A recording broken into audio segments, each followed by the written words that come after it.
Hoy el Departamento de Policía de Nueva Orleans arrestó a Hilda Vázquez, la madre de Brian Vázquez, de 12 años en relación con la investigación sobre su muerte. Un giro inesperado en el caso de Brian Vázquez, el niño de 12 años desaparecido en Nueva Orleans. Hilda Vázquez, su madre, fue arrestada y enfrenta cargos graves en un caso que ha generado dudas a la policía y a agencias de bienestar infantil. Vamos a analizar este último desarrollo con un abogado defensor penal que tiene información sobre un detalle inquietante que podría cambiar el rumbo de este caso. Acusaciones señalan que no es la primera vez que Vázquez enfrenta abuso. Bienvenidos a Cidebar, presentado por Ley y Crimen. Soy Jesse Weber.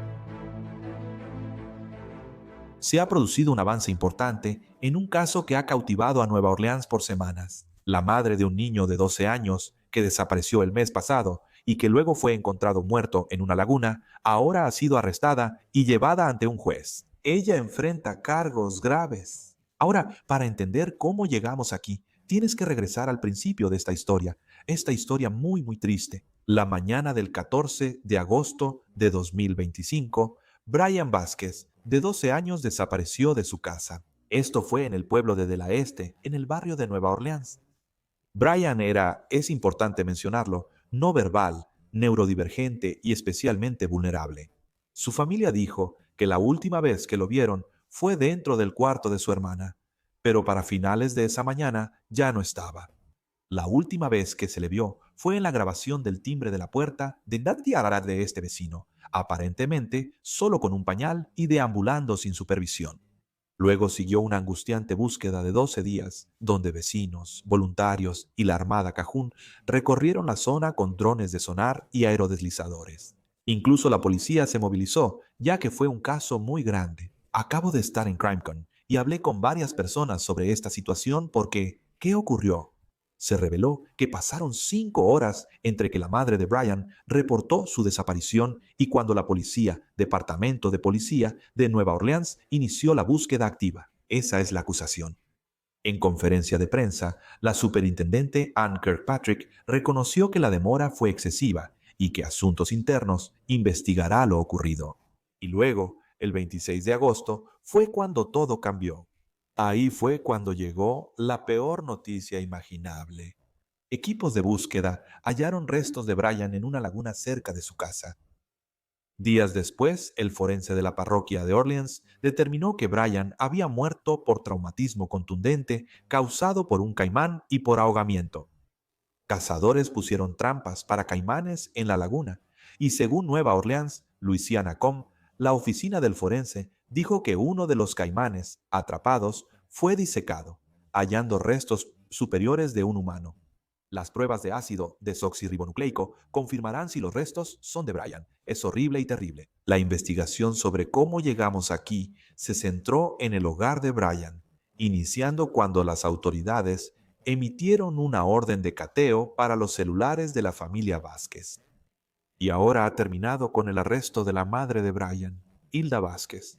Ahora enfrenta cargos de homicidio negligente y crueldad hacia menores. La policía afirma que ella ofreció varias declaraciones contradictorias, ya reveladas en una nueva orden de arresto. Primero presentaré a un invitado y luego explicaré todo en un minuto. Quiero presentar al abogado defensor penal Eric Fatis, quien va a revisar esto conmigo. Eric, es un gusto verte. Empecemos aquí. ¿Qué tan graves son estos cargos?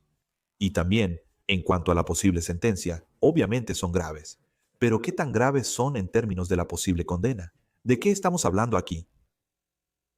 Claro, Jesse, un cargo de homicidio es la categoría más grave de un delito penal. Así que aquí hay acusaciones muy graves. En cuanto a la posible sentencia, el Código de Luisiana habla sobre cuáles podrían ser las penas. Tengo entendido que la condena por este tipo de delito puede ser de hasta 10 años de prisión. Cuando hablamos de homicidio por negligencia, ¿en qué se diferencia del asesinato en segundo grado para nuestros espectadores? ¿En qué difiere eso del homicidio involuntario? ¿Qué deben probar para el homicidio por negligencia? ¿Cuál es la teoría? Sí, el homicidio por negligencia es diferente a la negligencia en un caso de accidente automovilístico donde chocas por detrás a alguien. El homicidio por negligencia criminal requiere una desviación grave del estándar de cuidado que un padre razonable habría ejercido en circunstancias similares. Es una carga menor que el asesinato en primer grado, que implica matar intencionalmente, o que matar a alguien imprudentemente, que es un delito menor. El homicidio por negligencia criminal está a un nivel por debajo de eso. Y esta crueldad hacia menores, ¿verdad? Es un cargo independiente. Es como decir, oye, si no podemos probar homicidio por negligencia, al menos podemos intentar que la condenen por esto. Sí, ese es un delito menor. Creo que en cierto modo sí requiere menos pruebas para demostrarse. ¿Sabes? Habla de maltrato o negligencia criminal que resulta en lesiones corporales graves. Aquí, la supuesta víctima falleció, por lo que se cumple la lesión corporal grave. Solo falta determinar si fue maltrato o negligencia criminal para ese cargo. Aquí en la barra lateral hablamos mucho de emergencias, ¿verdad? Pero de lo que no hablamos lo suficiente es de cómo prepararte para que puedas enfrentar cualquier cosa con confianza. ¿Sabías que las caídas son una de las principales causas de lesiones en adultos mayores estadounidenses? 1 de cada 4 sufre una al año y recibir ayuda rápida hace la diferencia. Ahí entra Medical Guardian. Si crees que conoces los dispositivos de alerta médica, piénsalo otra vez. Medical Guardian innova creando dispositivos más elegantes, fáciles de usar y rápidos que nunca antes. Ofrecen dispositivos para usar en el cuello, muñeca o cinturón. La protección se integra en tu vida diaria. Estos dispositivos funcionan en todo el país con 4G, LTE y Wi-Fi, conectándote instantáneamente con operadores de emergencia en Estados Unidos disponibles las 24 horas, quienes ya saben tu nombre, dónde estás y a quién llamar. Ellos pueden enviar servicios de emergencia y notificar a tus seres queridos. Así que, ya sea una caída, una reacción alérgica repentina, un accidente automovilístico, cualquier emergencia médica. Y con la detección de caídas opcional, incluso pueden pedir ayuda automáticamente si no puedes presionar el botón tú mismo. Medical Guardian ofrece a nuestros espectadores un 75% de descuento exclusivo en los dispositivos MG Mini y MG Mini Lite, porque estar preparado no es cuestión de miedo. Se trata de vivir tu vida sin límites, saber que la ayuda siempre está al alcance. Así que visita medicalguardian.com/sidebar75. Usa Sidebar 75 o DDS 75 hoy y obtén 75% de descuento. De nuevo, esto es una tragedia. Esto no debió haber pasado. Creo que todos podemos estar de acuerdo. ¿Por qué sucedió esto? Pero cuando tienes al forense dictaminando que la muerte de Brian involucró tanto traumatismo por un golpe contundente de un caimán como ahogamiento, al menos eso es lo que entiendo. ¿Cómo van los fiscales a vincular la supuesta negligencia o crueldad hacia los niños por parte de la madre directamente con la causa de la muerte? Eso es lo que están haciendo. Explícamelo. ¿Eso va a ser difícil? Sí, Jesse. Así que los fiscales tienen que establecer un vínculo causal entre las acciones u omisiones de la madre y, en última instancia, la muerte de Brian. ¿Y cómo harán eso? Hablarán de la supuesta negligencia criminal y de que ella era una madre negligente. Ella no estaba siendo observadora, no estaba ejerciendo la supervisión adecuada, y eso resultó en que Brian saliera de la casa. Ahora, van a tener dificultades porque aquí hay como un evento interviniente con el caimán, y la defensa va a decir que el caimán causó la muerte, no la mamá. Pero supongo que la idea es que si no hiciste lo suficiente para cuidar a tu hijo y lo atropella un auto, ellos, ya sabes, de eso estamos hablando aquí. Si se caen, es como que tienes una responsabilidad. Sí, supongo que la pregunta es, y esto es algo que vamos a explorar, ¿cuál es la línea legal entre lo que podría considerarse una mala crianza y un delito? Así que típicamente en este caso, sabes, van a tener que probar que las acciones u omisiones de la madre fueron un factor sustancial en causar lo que sucedió. Tenemos la negligencia común, ¿verdad? Te distraes de tu hijo por mucho tiempo y ya sabes, corre hacia una mesa y se lastima. Eso es negligencia común. Aquí se trata de negligencia criminal, una desviación grave del estándar de cuidado. Y ahí es donde la fiscalía va a presentar este supuesto patrón de negligencia, este supuesto patrón de conducta abusiva que en última instancia escaló hasta este horrible conjunto de circunstancias del que estamos hablando hoy. ¿Podría la defensa de alguna manera trabajar con la idea de plantear dudas sobre si las fuerzas del orden manejaron mal el caso? ¿No hubo como un retraso de 5 horas en la respuesta de la policía? ¿Es eso algo con lo que la defensa podría trabajar? Oh, creo que absolutamente, Jesse. Según tengo entendido, se reportó la desaparición del niño y la policía no respondió hasta aproximadamente 5 horas después de eso. Si la respuesta hubiera sido más rápida, quizá habrían encontrado a este niño de 12 años que deambulaba. Se han reportado avistamientos de él y fue captado en video en un vecindario. Se podría decir que pudieron haberlo encontrado. Y todo esto se pudo haber evitado si la policía hubiera respondido de manera más rápida. Creo que la defensa va a argumentar que la negligencia, supuesta negligencia de la policía contribuyó a lo que sucedió y que todo esto se pudo haber evitado si hubiera habido una respuesta diferente. Quiero entrar en los detalles de esta orden de arresto ahora. Según la orden revisada por WSU Velo Televisión, Hilda Vázquez hizo declaraciones que los detectives consideraron contradictorias. En una llamada al 911 hecha a las 10:20 am, el 14 de agosto, Vázquez supuestamente dijo al operador: "No sé cuándo se escapó, apenas me entero". La orden revela que Hilda dijo haberle dado a Brian un somnífero a las 8 p.m. del 13 de agosto. Luego, alrededor de las 3 a.m., se despertó para cuidar a su bebé y vio a Brian en la cocina. Era normal que él se levantara de noche, así que lo llevó al cuarto de su hermana para dormir. Dijo que después, cerca de las 7:50 am, llevó a su hijo de 6 años a la escuela y no revisó a Brian. Agregó, cito, "He estado revisándolo, pero hoy no sé cuándo se escapó". La policía indicó que la ventana del dormitorio estaba abierta y Vázquez dijo que lo notó solo durante la llamada al 911. Cuando el operador le preguntó cómo se fue Brian, Vázquez supuestamente respondió: "Él solo abre la puerta y se va". Según WBUE, los investigadores afirman que Vázquez les habló de 2 ocasiones en que Brian se escapó. Ahora, llegaremos a eso, pero primero, Brian, estas aparentes diferencias en su cronología o explicaciones, ¿es esto confusión? ¿Es esto estrés por la situación? ¿Es esto trauma? ¿O es esto evidencia de un crimen? Depende de a quién preguntes. El gobierno lo presenta como declaraciones inconsistentes que podrían afectar la credibilidad de Hilda ante el jurado. Por otro lado, este fue un escenario muy caótico que se desarrolló rápido. Entiendo que Hilda intentaba reportar la desaparición del niño. Su equipo va a decir, oye, estaban haciendo lo mejor que podía, dadas las circunstancias, para transmitir la información que tenía mientras la iba conociendo y mientras iba recibiendo nueva información. Así que no estoy seguro de que esas declaraciones vayan a ser demasiado problemáticas para la defensa. Lo mejor que pudo. ¿Es una falta de supervisión? Si consideramos estas declaraciones, mirando a Brian y revisándolo a las 3 a.m., luego sale a llevar a otro niño a la escuela y ya no lo revisa. ¿Eso es un delito? ¿Eso es negligencia? ¿Eso es homicidio por negligencia criminal? Sabes, así va a ser. Por eso tenemos juicios con jurado, Jesse. Eso es lo que el jurado finalmente tendrá que decidir. Y creo que aquí es una decisión difícil. Estamos hablando de lo que haría un padre razonable en estas o similares circunstancias. Debemos considerar que Brian, el niño, no hablaba y supuestamente estaba en el espectro autista, por lo que tenía necesidades especiales. ¿Qué haría un padre razonable de un niño con necesidades especiales? ¿Y el comportamiento de Hilda constituyó una desviación grave de eso? Eso es lo que el jurado tendrá que determinar. Y como dije, creo que es una decisión difícil.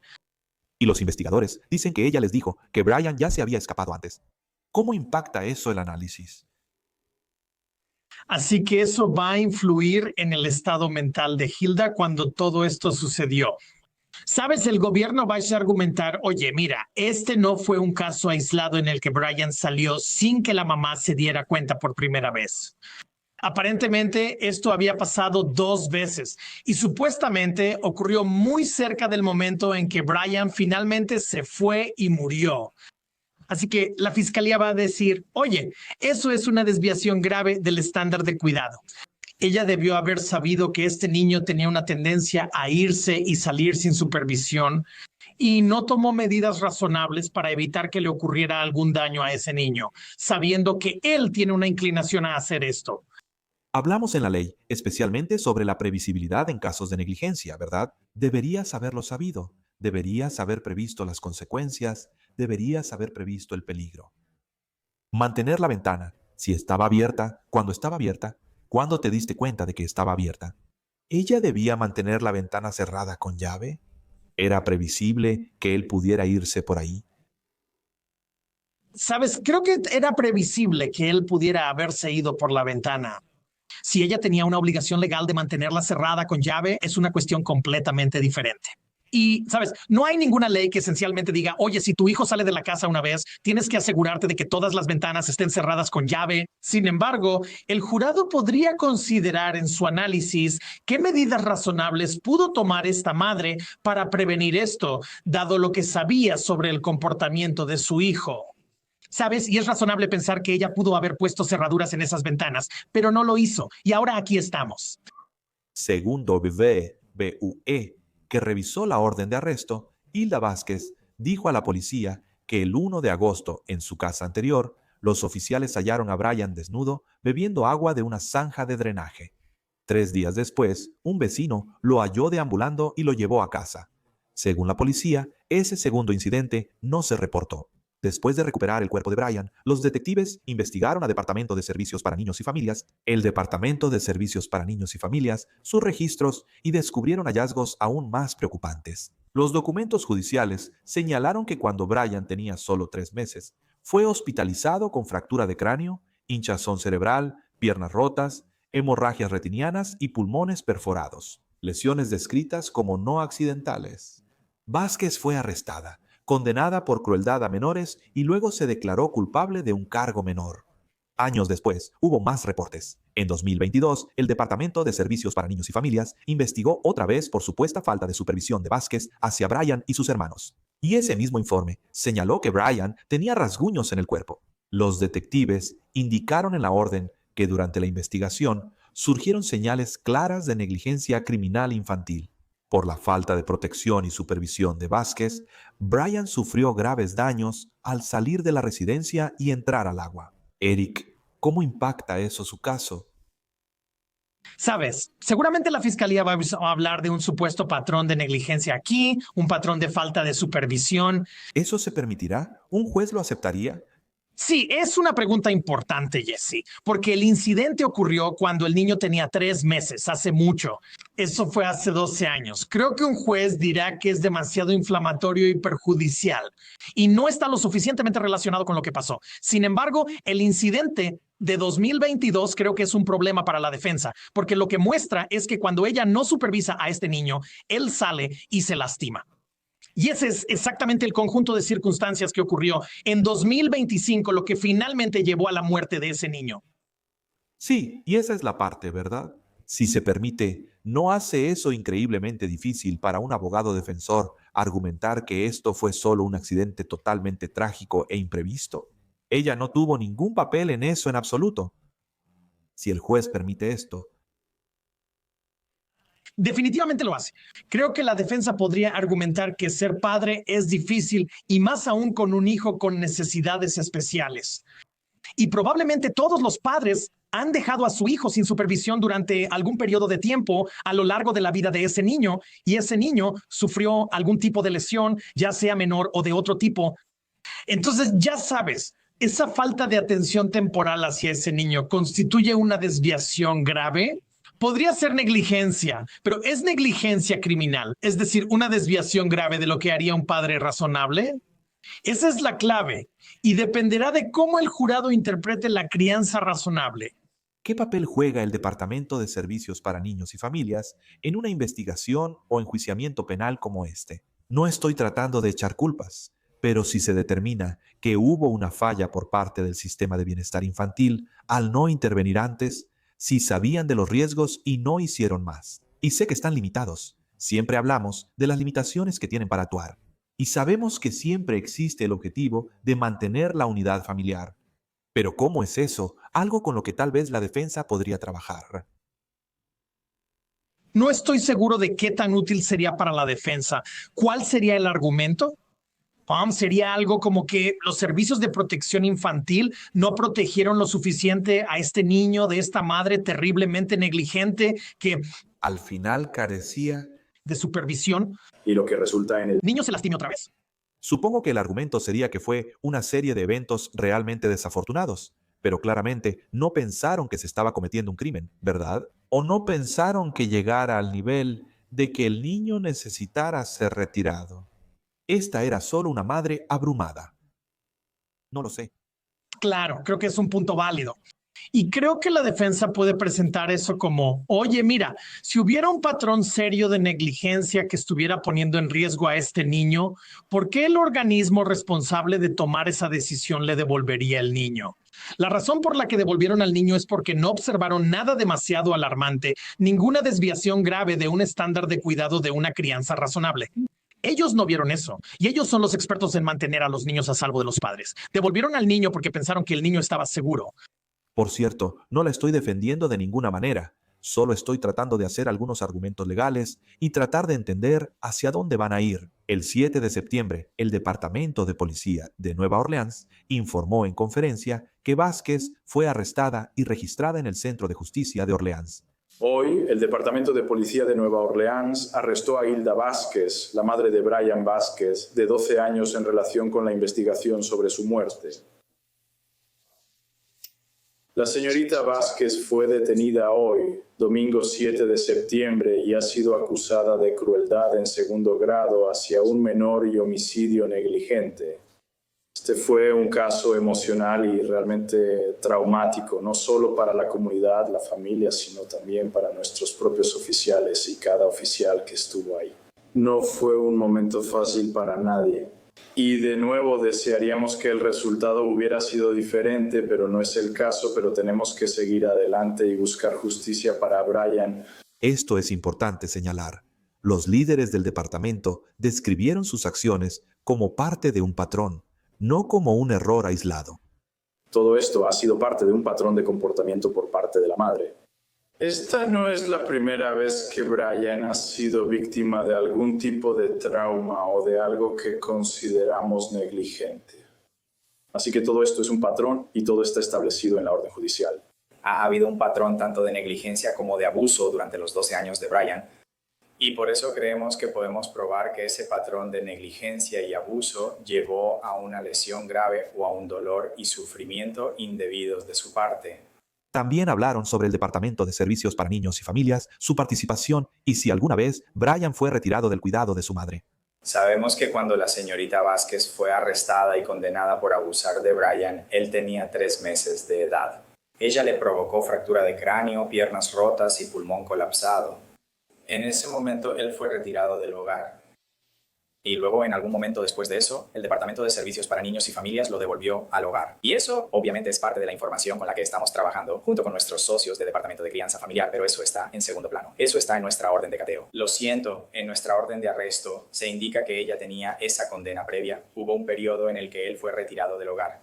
Los reporteros preguntaron a la policía sobre la familia y confirmaron que tras la condena de Vázquez por abuso, cuando Brian era bebé, él fue retirado de su custodia y luego devuelto por el Departamento de Servicios para Niños y Familias, y cuando se les preguntó por qué, los funcionarios remitieron a la agencia diciendo que esos registros serían parte del caso judicial. Vázquez compareció brevemente en el Tribunal Penal el 8 de septiembre. Tenía una lectura de cargos programada, pero se pospuso para que pudiera conseguir un abogado. El juez impuso estrictas órdenes de protección, prohibiendo cualquier contacto con sus hijos, incluso llamadas telefónicas. Si paga la fianza, debe mantenerse a 600 pies de distancia y terminar un programa de abuso doméstico antes de diciembre. Eric, vamos a empezar justamente ahí. Esas condiciones, esas órdenes de protección tan estrictas, ¿son comunes esas condiciones en este tipo de casos? Sí, creo que son comunes y ciertamente estrictas, pero se podría decir que justas. ¿Sabes? Lo que el tribunal quiere hacer es que necesita proteger a los otros niños. También necesitan asegurarse de que no haya ningún tipo de manipulación de testigos que pueda ocurrir, que la madre pueda estar comunicándose con los niños e intentando crear alguna narrativa que sea falsa. Así que están tratando de protegerse contra eso. También están tratando de asegurarse de que si esta madre falla, al menos tenga algunas herramientas, algunos recursos que le permitan mantener a los niños seguros durante la duración de este caso. Así que creo que esas condiciones son realmente importantes. Esa declaración sobre explicar la historia y cómo el niño fue retirado, cómo el niño fue regresado, hablar con la agencia sobre el motivo detrás de eso. Eso será parte del caso. ¿Qué aprendiste? Sabes, creo que en estos casos de menores hay muchas piezas en movimiento. Tienes el aspecto policial, tienes los servicios para menores y tienes los tribunales y todo lo demás. Así que creo que a lo que eso podría estar haciendo referencia es que hay registros relacionados con los servicios de protección infantil. Existen documentos sobre incidentes de acciones correctivas y declaraciones de la madre, y todas esas cosas podrían influir en lo que ocurrió en este caso en particular y usarse en contra del acusado en algún momento. Apuesto a que la defensa intentará excluir o limitar mucho la información de los servicios de protección infantil. Eric Fadis, este es un caso muy triste. Semanas después de la desaparición de Brian, que conmocionó la ciudad, ahora su madre es acusada de crímenes atroces. Debe volver a la corte el 12 de septiembre para confirmar representación legal. La audiencia de fianza es el lunes 5. Veremos qué pasa. Gracias, Eric Fadis, por tu tiempo. Lo aprecio. Lo aprecio. Es un gusto estar contigo. Y eso es todo lo que tenemos para ustedes por ahora aquí en Cidebar, amigos. Muchas gracias por acompañarnos. Como siempre, suscríbanse en YouTube, Apple Podcast, Spotify o donde escuchen podcast.